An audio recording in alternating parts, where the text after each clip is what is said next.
Yon, final exit na tayo dito sa Dubai. 14 years. Grabe.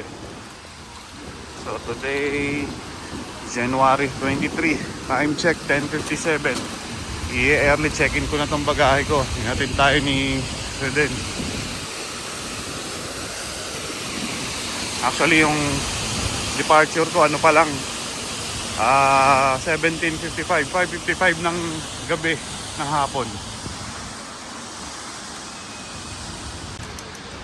Yun, sana pasok yung ating bagahe.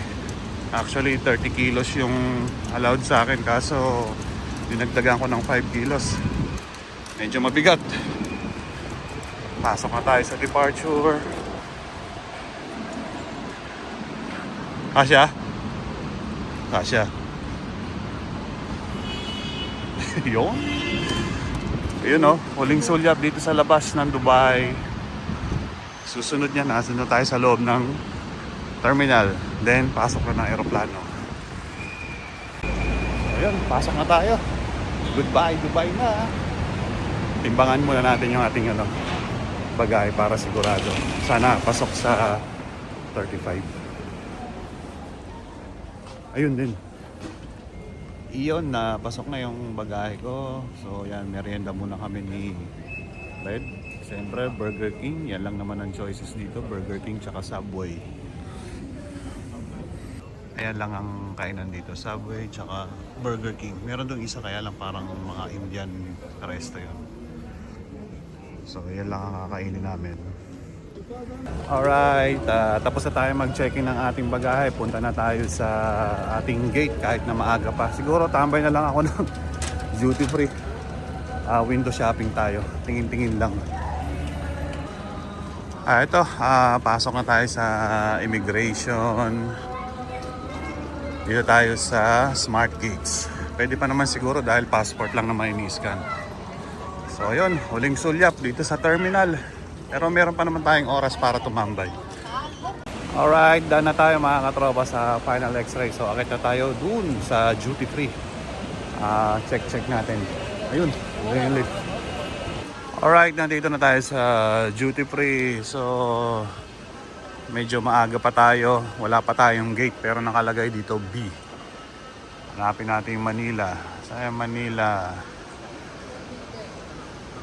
Mamaya pa yun eh. Ito. 1755 EK336 Manila. Gates B. So wala pa siya. Standby pa lang pero nasa B tayo. Hindi natin alam kung B1, 2, 3, 4 and so on. So wala tayong gagawin kundi maggala. Pero toilet muna tayo. Ganda dito sa duty free dito sa Dubai, no?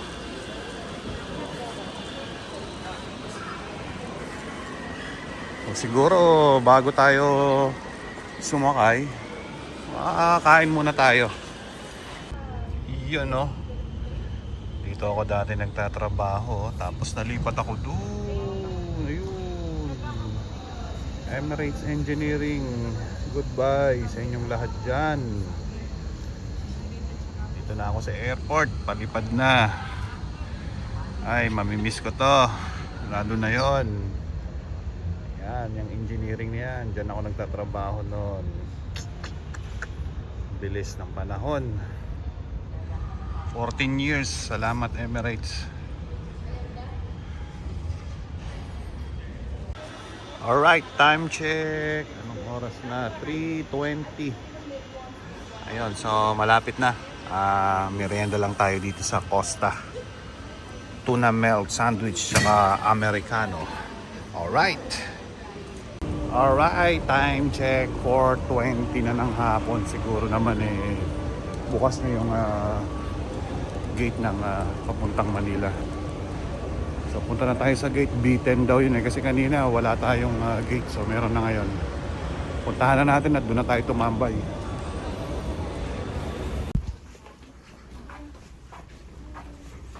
Alright, boarding na tayo. Ayun yung ating sasakyan plane. Uy, yun.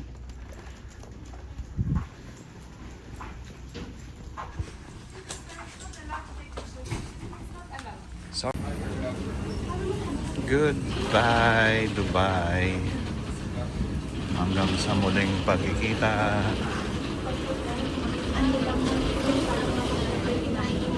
Trabaho ko dati, oh. Ganyan, no?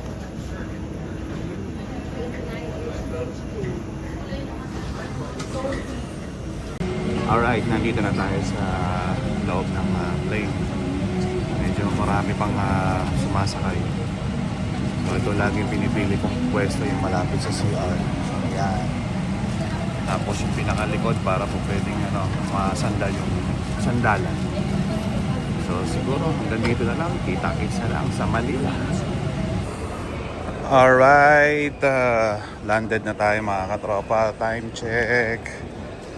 6:10. Pero lumapag kami ng 6 o'clock or mga 5:58. Mga ganun. So kuha tayo ng bagahe. Hintayin natin. Then labas na tayo. Hindi na tayo makapag-antay makauwi. Ayun. Alright. Antay na lang tayo ng Grab. Yan yung ating bagahe. So nakapag-book na ako. 629 yung fare. Suzuki Ertiga. Saan na ba yun? Ayun, 7:02 ng umaga ngayon. Halos kulang-kulang isang oras din tayo nagantay ng bagahe. Kasi nga tayo unang-una tayo nag-check-in. Maaga tayo nag-check-in.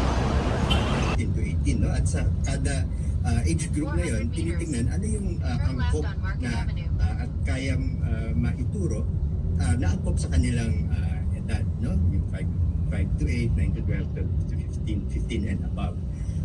Wala po yung 0 to 4 na napabanggit, ano? Gayon pa man, no? Yung mga konsepto about bodily exploration, nakikita na natin yan sa even as young as 5 to 8, 9 to 12 years old. Pero ito ay tinuturo in the sense na ito yung countries. Pero these standards are meant to be a guide, but they are not meant to be prescriptive. And in fact, kasama na rin doon sa international technical guidance, siguro magandang i-highlight yung elemento ng contextualization.